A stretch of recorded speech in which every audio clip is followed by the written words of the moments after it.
let's play with this first tool. This first tool is very simple, as I've been saying. It's the location of the center of your head.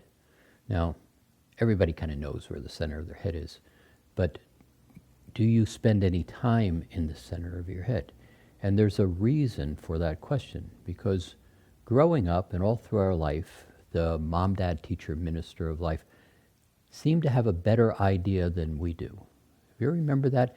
Has anybody ever climbed into the center of your head? You had a parent that said, do what I say, or that's not okay, or somebody yells at you and you get knocked out of your body. You know, it takes you a little while to recover and you come back in.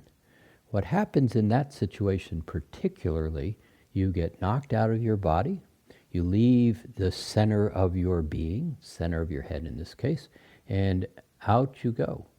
And then when you come back, when it starts to be safe, you start to catch your breath, you begin to be aware of yourself, you come back. But one of the things that happens is that command, that punishment, that scolding, that invalidation, that's still sitting there. They climbed into the center of your head. And as you come back in, you don't quite come back in all the way. You don't get to take back the ability to manage yourself. And you get yelled at again, or you get invalidated again. You get pushed out of your body again. You become uncertain of your safety. So you're tentative about getting into the center of your head. You aren't sure about, do I have enough permission to begin to experience myself? Is it okay? Are they going to approve of me? All of that is driven by the thoughts and the attention point of people that you've known all your life. They're still in the center of your head. Some of those people don't even have bodies anymore. And yet, well, my mom wouldn't approve of this. My grandfather wouldn't like me if I did this. You know those concepts? Now, some of you don't have any of those, or few of those. Others of us have quite a bit of that. That's the energy that controls permission, controls excitement, controls adventure. I don't think I can do that. So finding the center of your head and beginning to recognize it's your center of your head. Everybody else is just visitors. As you begin to get in there, you actually have the capacity to say, this is mine. I'm going to ask you to leave.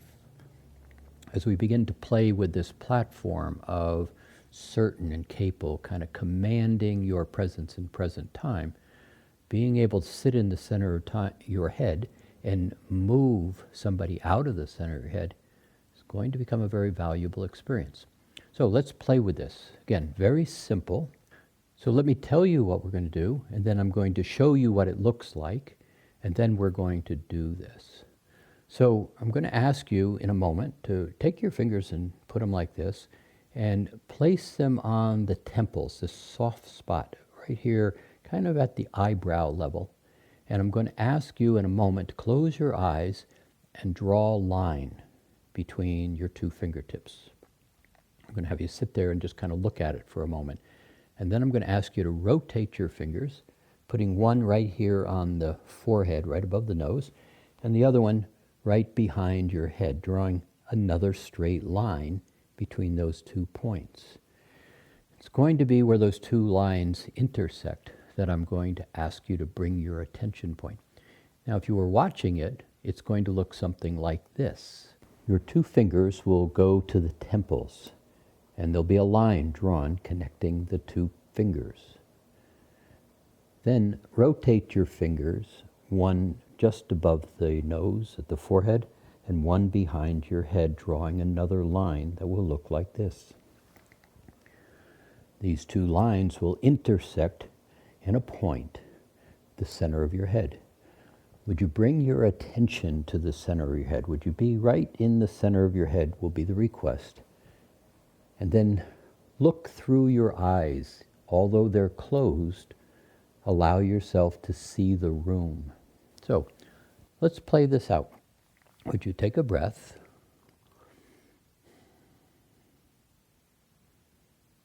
Kind of sit back and close your eyes. Another breath. Just be aware of yourself, kind of being aware of yourself sitting here. Would you take your 2 index fingers and place them on the temples, that soft spot on each side of your head? And just take your time, and would you draw a line, with eyes closed, just have a sense of where each of the fingers is, and draw a line in your imagination. Now you can't do this wrong, so don't think too hard. You're just playing. So draw that line, have a sense of it.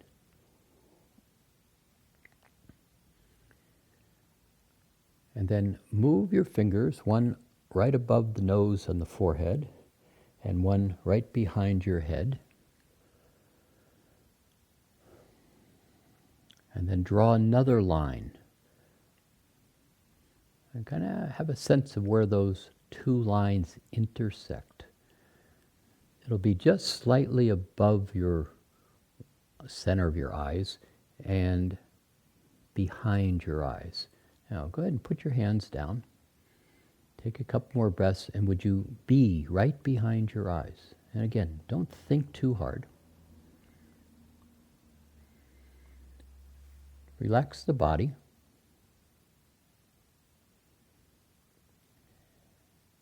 Take another breath. No hurry.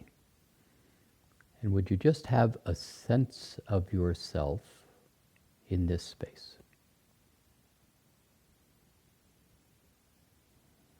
Again, just be aware of the breath. The breathing allows you to be in present time.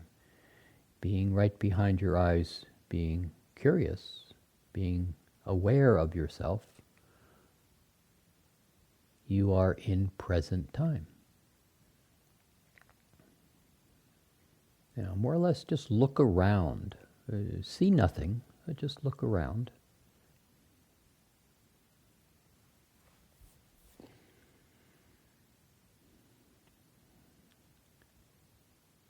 And then would you see if you can stay behind your eyes, and would you allow your eyes to slowly open?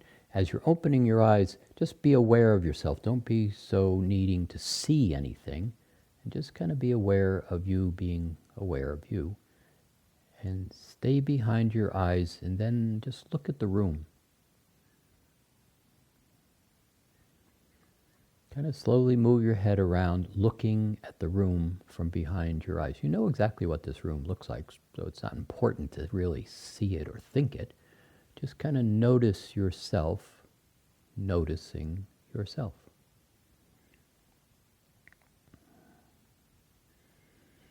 And another breath. Now, blink your eyes, move your head from side to side, kind of pat your thighs if you're sitting down. Take another breath.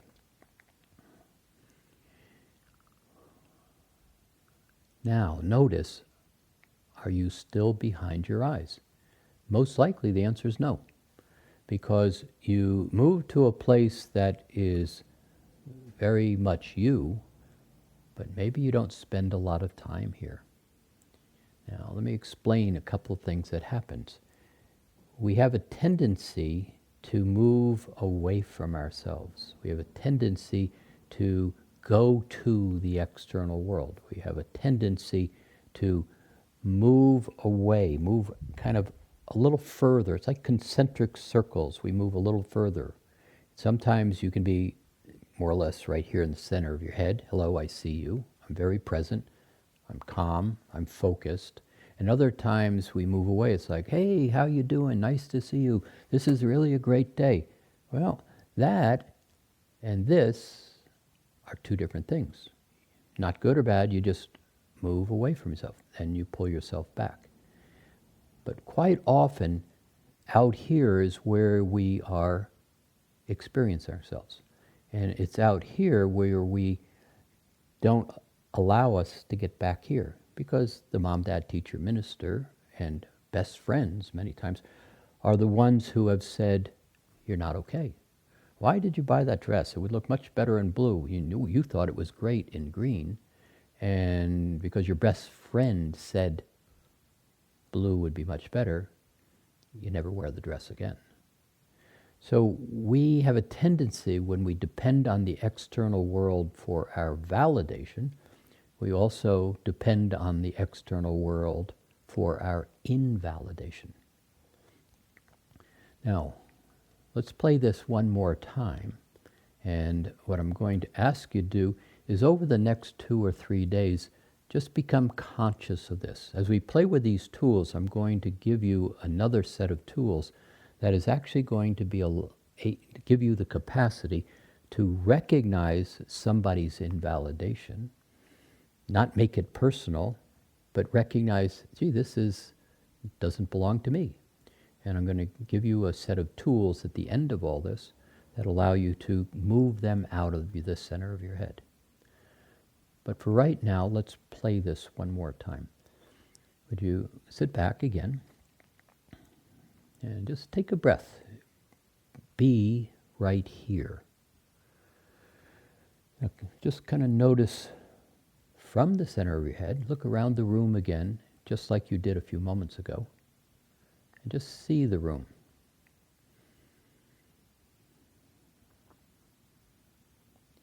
And would you be aware of being in the center of your head? Can't do it wrong. And be in the center of your head and notice yourself noticing yourself. Now what happens there is, you do this all the time too, it's as if you begin to think and the room goes out of focus. You pull your attention back into the body. In this case, I'm going to ask you just to be right in the center of your head and kind of just notice yourself. Let your eyes defocus, look inward, and then allow your eyes to close as you take a breath.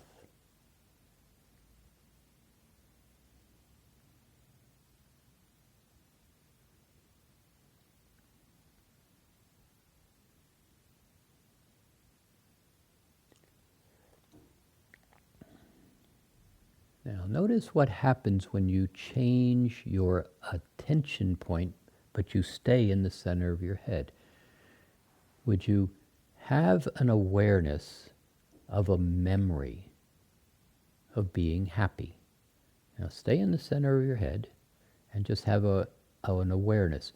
Notice how quickly, when I say memory of happy, an image pops up in your mind. Do you remember something?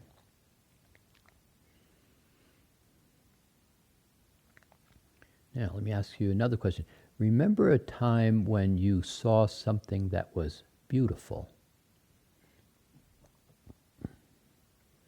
And you don't have to think it, but more often than not, just the attention point on the concept, in this case of beauty, there comes an image. Now, in the same manner, just notice how quickly the awareness happens when I say, has anybody ever told you you were not okay? Who was that? For me, it was Mr. Beers in sophomore year in high school, the geometry teacher who was also the football coach, who just didn't like me very much at all.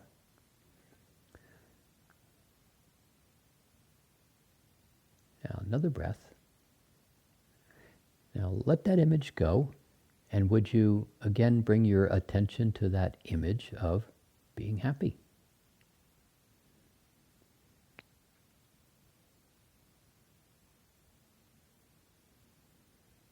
And notice your breath.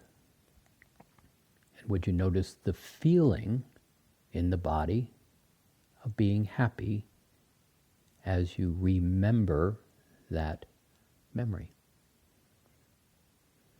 Now, just let the memory go, and would you be aware of being present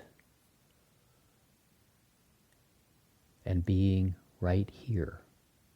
Just right now, more or less look around.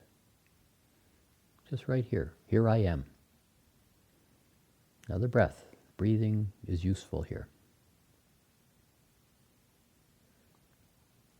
And then here's a little shift.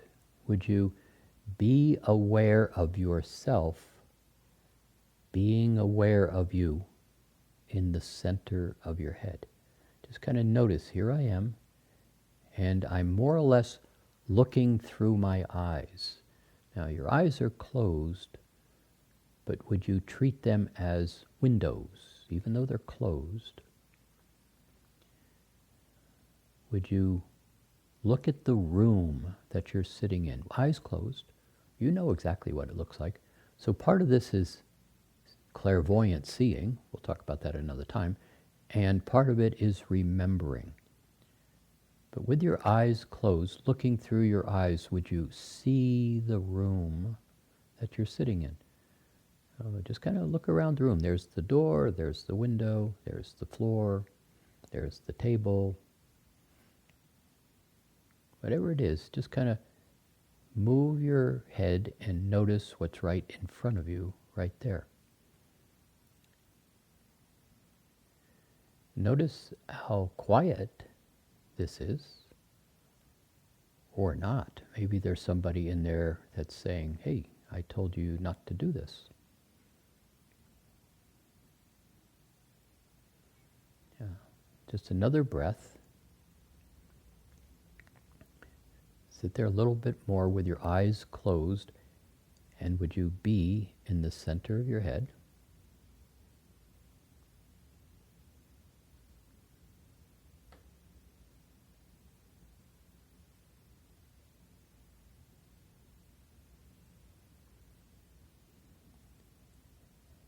And then once again, would you just be aware of the room? It's as if you're looking through your eyes with your eyes closed.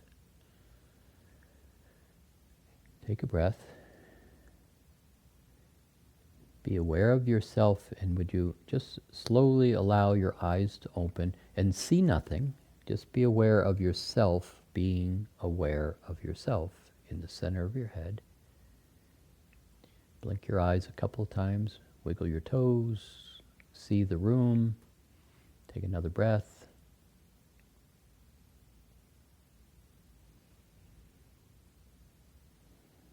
Maybe one more breath.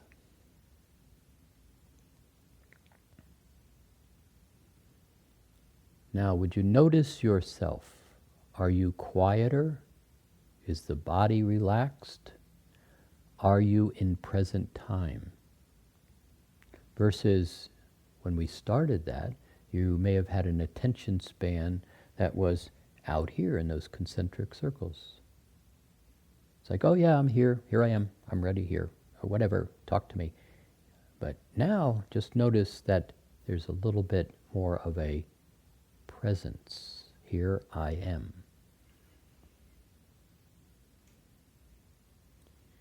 Now, all these tools weave together, but this one is very useful. This one, when you get into the center of your head, when you allow yourself to look through your eyes and recognize, I am looking through my eyes, rather than, oh yeah, I see everything. But here I am looking through my eyes. The body has a tendency to align itself and quiet down. It also has the ability to basically start to perceive what's there externally without going to what's there externally. Now, it might sound simple. It is simple. But it is not necessarily easy. Because again, like I said previously, we're like a freight train at 90 miles an hour. And I'm saying, just relax, turn right. The body's going, whoa, you don't understand. Yeah, I do understand.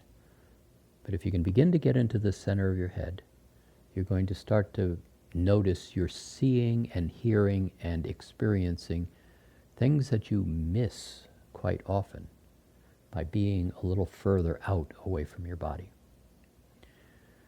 So I'm going to suggest over the next 2 or 3 days that as you go into a meditation, for example, get into the center of your head first. As you are driving, become aware that I'm driving and I'm observing from the center of my head. As you're in conversation, notice when you're, hey, how you doing? And nice to see you. How are you doing? Two very different relationships to your body and to your awareness.